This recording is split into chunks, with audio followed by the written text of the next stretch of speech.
All right, and we're on.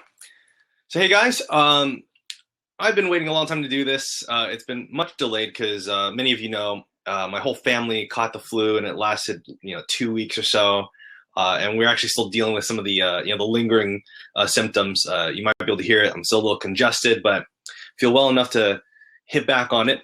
So, Dr. Jeff Moore periscoped an awesome piece on work-life balance, and he was telling various stories. I just absolutely loved it. There's if I remember correctly, there's a story how he graduated and he drove, like 20 hours or something to get home, just absolutely engaged and envisioning how he would, just start his new life as a professional. There's another story that he shared how, I think he missed a flight or the flight was canceled or grounded or something of that nature. And, his response was, well, okay, you need to give me money to rent a car because I'm going to drive, 16 hours because I have patients, at 6:30 in the morning. His interpretation of that was that, it's not a balanced life. Entrepreneurialism and balance doesn't necessarily jive well. And from what I consider to be a horizontal interpretation of work-life balance, I absolutely agree. To truly, and there was a distinction, I believe, that was discussed on, being an entrepreneur versus like a business owner or manager. Those are slightly different things, but, truly as an entrepreneur, when you're trying to build something out that's new, when you're trying to pave, paths that have never been paved before, and truly create, novel value in markets that have yet to be created, you're creating that market, or perhaps a segment of that market. Yeah, horizontal balance between work, family, life, exercise, diet, your social circles, all that stuff. If it's done what I consider to be horizontally, it's basically impossible. And I agree, it actually goes against the goals of entrepreneurialism. It tends to get in the way. And so, having experienced that, and now myself on the journey of being an entrepreneur, working from home, trying to create, something out of nothing, creating, an entirely new, market value in media development in the space of physical therapy, and how the industry itself is going to engage both, within its own value chains, but also in expanded value chains. I've never done anything like this before. My background is very, formal, educative. I have an MBA, I have a doctorate in PT. My family background and just my personality isn't one that likes to take risks per se. Calculated risks, sure. But this is a completely new journey for me. So I've really had to, restructure the way I think about what work-life balance looks like. And so to understand what, my mind's eye thinks of vertical balance, we have to first talk about horizontal balance. And so horizontal balance, I consider to be something like spinning a plate. If you have a plate of things and, that's, my plate is full, what's on my plate, that kind of stuff. Usually, if you spin a plate, if it's completely even on all sides, it spins pretty well, right? You can spin it on your finger. You can, you can spin it on a stick if you're, like trying to do type of like a street show or a circus show type element.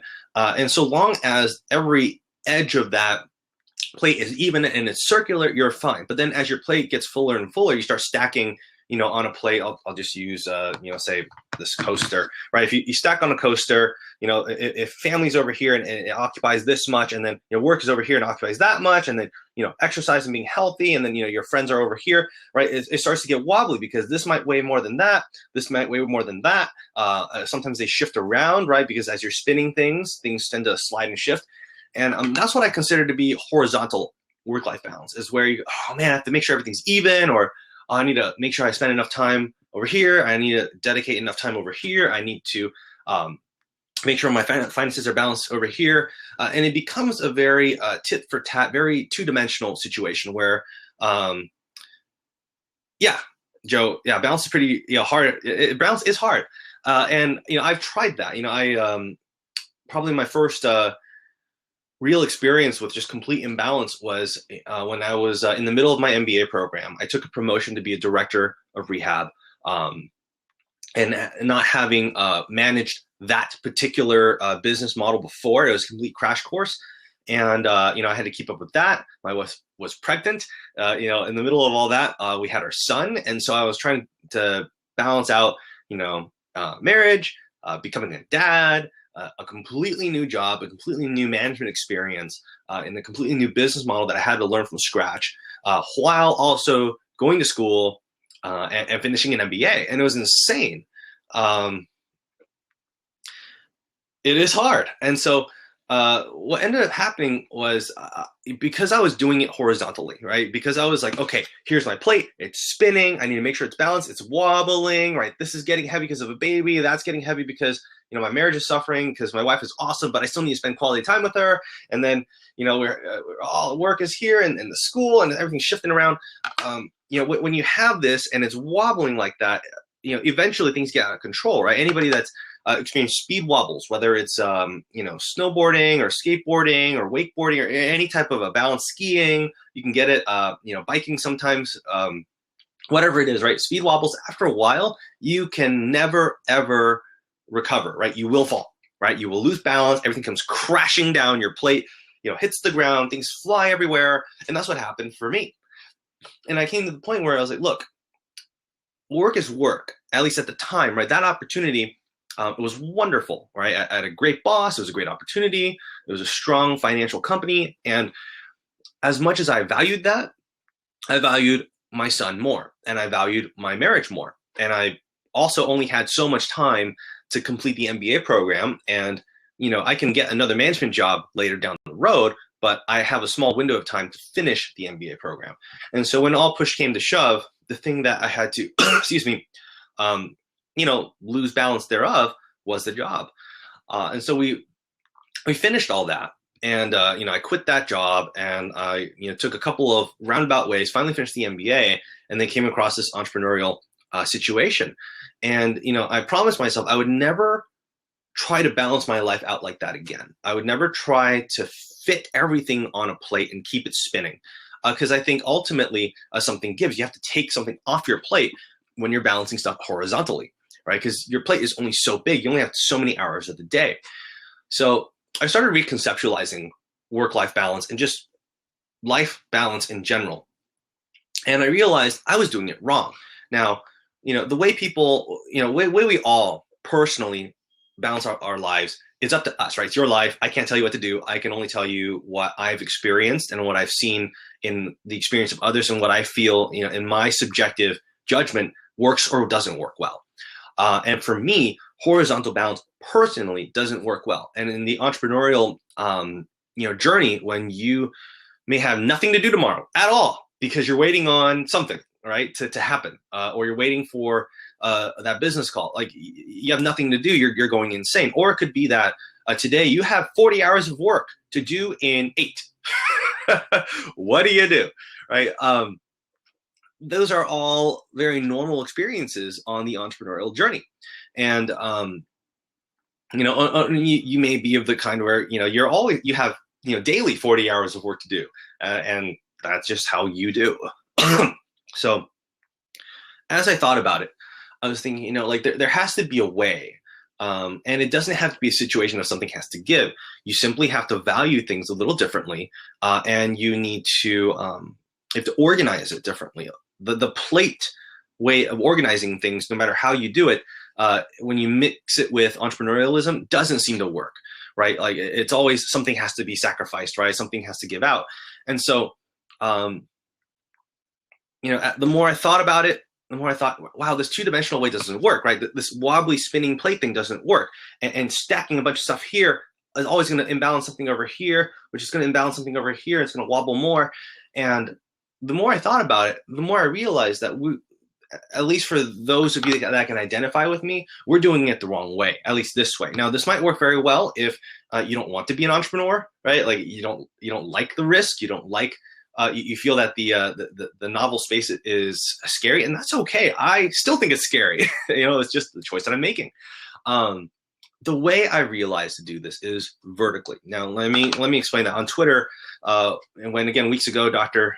Jeff Moore, he was tweeting this out on his Periscope, and I responded. I said that in the entrepreneurial spirit or the journey, if we reinterpret balance from horizontal to vertical, I think it works a lot better. And I said, horizontal is kind of like a Venn diagram, right? You have two circles, you meet together, and that little hole in the middle, is kind of the most valuable portions. And I thought about it also as a plate, as I just discussed. And I said that vertical balance, more like the Leaning Tower of Pisa, that is how I think people can better achieve work-life balance if you're kind of in an entrepreneurial stage. Now, it doesn't mean you have to be an entrepreneur full-time. You could be, might have a full-time job right now because your home business or your side business or whatever type of venture you're doing hasn't scaled yet, and that's okay. I've done that too, right?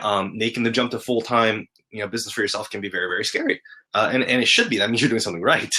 And I thought to myself, hey, I think I found a way out of this. If you balance things vertically on top of each other, right? If you balance things on top of each other rather than on a plate, right? Because on a plate, you kind of divide things out, right? Like you have, you have this portion, right? And that portion. And so this little segment here is family, and this over here is work, and over here is for you, and so on and so forth. When you partition things out, you start to worry about if things are fair, right? You start to worry about, am I giving enough time? Am I giving enough my effort or energy or attention? And you start to, that's how you get unbalanced, right? In this journey. But the way to maintain balance, I feel, is dynamically, right? Because I feel like this is kind of static if you really think about it, right? If you spin this on spin this kind of plate situation, what you're trying to do is you're trying to have nothing change, right? That's how it's going to work. This spinning plate scenario, this two-dimensional balance, a Venn diagram, anything that's flat will only stay balanced if things don't change. But the moment anything changes, it's over. And if you've ever tried doing anything entrepreneurial at all, it's always changing. But that's when I came to realize, my Leaning Tower of Pisa thing was incomplete. Like, my concept was there, but the best example I can give you is Jenga.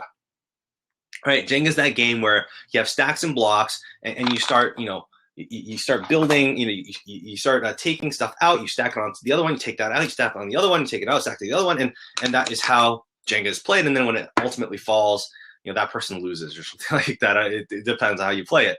And so if you imagine vertical balance being like that, where it's not necessarily about making sure that your plate has its fair share. It is not necessarily making, or divvying up, going, okay, this is all the space I have for friends. This is the space I have for business. This is my space for family, and so on and so forth. Instead of delegating it that way, where you start comparing, various weights and values and times and energies and efforts on a flat plate where there's a limited space. Instead of thinking that, if you think about stacking stuff on top of itself, now you start to be free. You start to not worry about, how much time am I doing here and how much effort am I going over here? You just think about, hey, so long as things remain on top of itself, so long as it's a Leaning Tower of Pisa or the Jenga tower hasn't completely toppled over, I'm okay. And I think that's a much healthier way of looking at work-life balance, in the entrepreneurial view. And quite honestly, as the millennial age develops and evolves, I think that's how everybody's going to eventually have to take a look at it. Right? If you take a look at our economy, and how things are changing, how things are going to value-based, right? It's all more about, being paid for what I do and how well I do it and the results I deliver versus being paid by the hour, right? A lot of industries are switching over because hourly pay only I get paid for being there. So the incentive of being excellent isn't necessarily there, right? And the incentive of me just hanging around, doing nothing for a while because I'm being paid by the hour is highly there. And, as an entrepreneur, you get paid for actually delivering value. And so long as you can actually stack things on top of each other and you start to go, okay, this is my family piece. Today, they're on top. All right. And then you go, okay, I got to really get some work done. So I'm going to get some work, put that on top, work, put that on top. And so the tower keeps growing and growing and growing and growing and growing and growing until a certain point where it starts to wobble. And that's when you need to take a look. Okay, why is my tower wobbling? I'm stretched a little bit thin. And then you just have to regroup, right? You have to give yourself a break rather than desperately spinning this plate until finally things start sliding off and wobbling and it crashes and it's over, right? Because how do you stop a spinning plate? You can't, right? No one can stop a spinning. Once it's spinning, it's going. The only way you can stop a spinning plate is by having it crash, right? It has to fall. But in this vertical balance model, right, instead of waiting for it to completely topple over, when you finally get a wavering Jenga tower of your life, you start to realize, hey, I'm a little out of balance. I don't have any more pieces to place on top. I don't have any other areas to squeeze in and to move work over here, or to move my project over here, or to shift things around. That doesn't happen anymore, right? You come to a limit. And when you come to that vertical limit, that's when you reboot, right? Then that's when you go, okay, it's time to start over. It's time to take a break. It's time to take a quick sabbatical, whatever it might be, right? You might just have to take a day off and reorganize it. And then it becomes intentional, right? It becomes an intentional restructuring of the tower, put it all back together, and then reboot.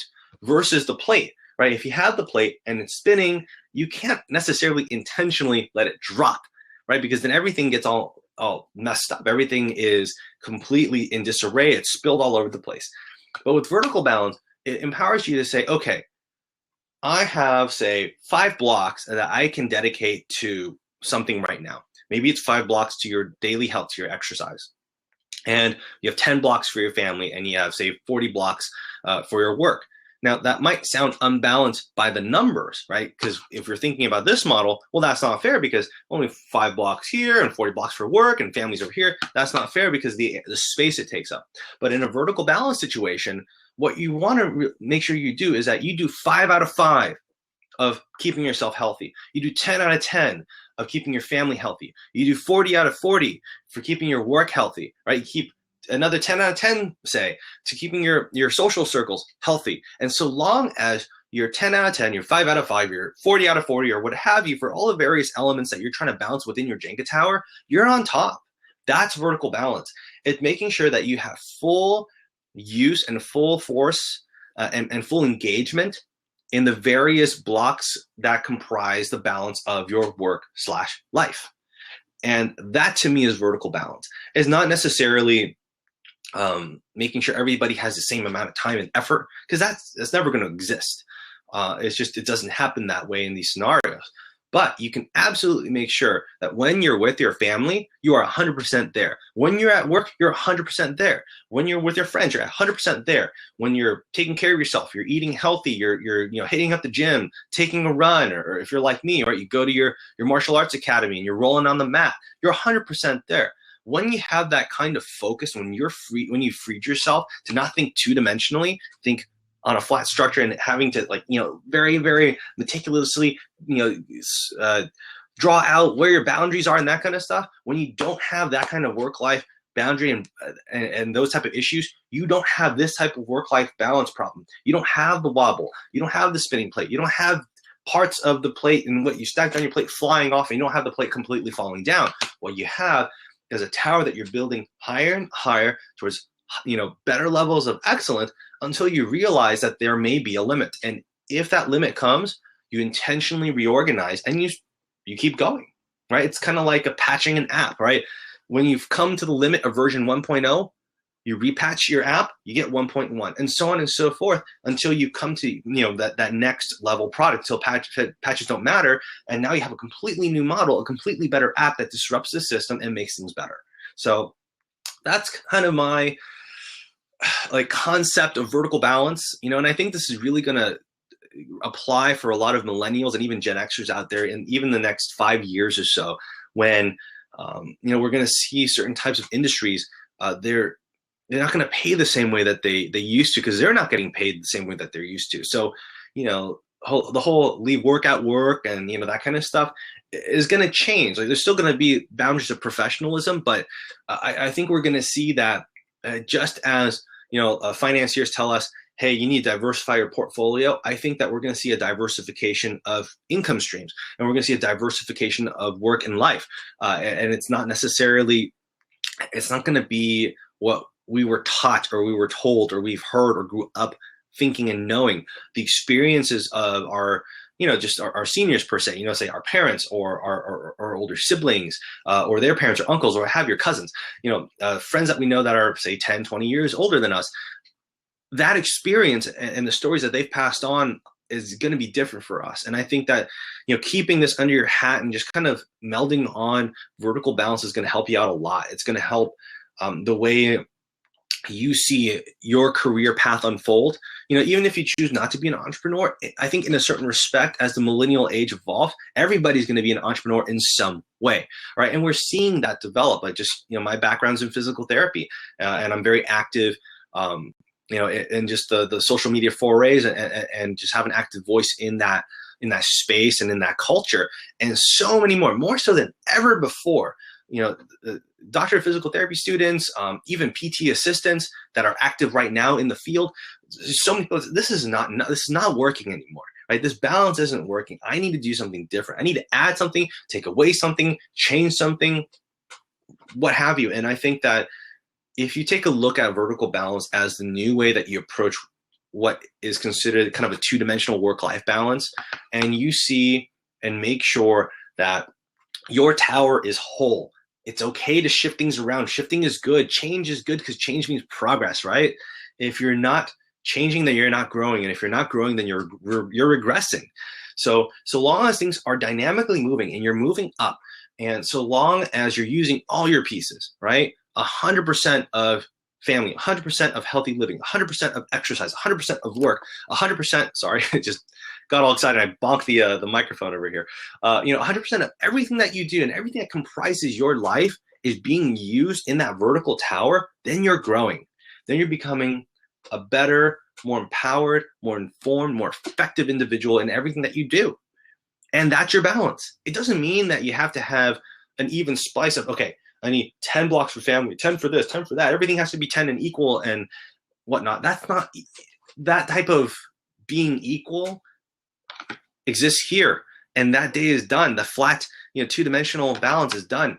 But equitable is the new way to go, right? If because every piece of the tower plays a different role, right? Every role is different. And therefore, don't think about it as equitable. As equal. Think about it equitable, or as my partner at UpDoc Media, Dr. Gene Shirakawa, he said, don't think about perfection, right? Because perfection is here. That's the problem. Everything has to be perfectly balanced and divided. Everything has to be perfectly balanced this way. No wobbles, because wobble means it's going to fly off and crash. He says, don't be perfect, be effective, right? And I completely agree. On the tower, make sure every piece is 100% effective. Make sure that you're 100% effective in each grouping of each type of piece. That's vertical balance, and that's going to empower you a long, long way. That's going to help you build new businesses out. That's going to help you with your career progression. If you're on a corporate career path, that's definitely going to help you out, because a lot of corporate career paths now require a lot of zigzagging, right? It's not the straight up vertical ascent anymore. Sometimes you have to go transferring laterally. You have to sometimes detour to different areas, like I did, right? I didn't take a promotion directly into my own next level up. I had to be promoted out of my company to take a promotion, and so on and so forth. And sometimes that bounces around a lot. So I think that's about it. I'm sure I've blabbed for a while now. I'll upload this to my YouTube channel. I'll post this to my blog at drbenfeng.org. But let me know what you think. I think that to recap it all, 100%. This type of balance doesn't exist anymore and will no longer exist for the most of us. It won't happen. But I do believe that vertical balance, being 100% effective in each element of our lives, not that every single element has the same amount represented in those Jenga pieces in the tower of our balanced life. If you can do that, you will not only grow and be better, you will excel in life. That's how you're going to balance your life out. And that type of balance will generate a lot of growth for you. So wish you the best. Thanks for sticking around with me. I'll again upload this to my YouTube channel. This is just YouTube at Dr. Ben Feng, and it'll be on my blog at drbenfeng.org. And you can check me out also at Dr. Ben Feng on Twitter. Let me know your thoughts. And if you wanted to learn more about the thoughts of it's not about perfection, it's about being effective in life, you should really check out UpDoc Media on our Facebook page. My partner put his Beyond the Podcast Periscope on there. It's really inspiring. I actually learn from him all the time because he brings a lot of entrepreneurial drive to me. Since I'm more formally trained, I get a little skittish with the risk, but There's a lot of wisdom that he shares from that. Again, great partner, great guy. You should check him out. Dr. Gene Shirak-Abad at Therapy Insiders and UpDoc Media. So I'm going to close this out. Thanks again for being with me. I'm Ben Fung, and I will see you next time.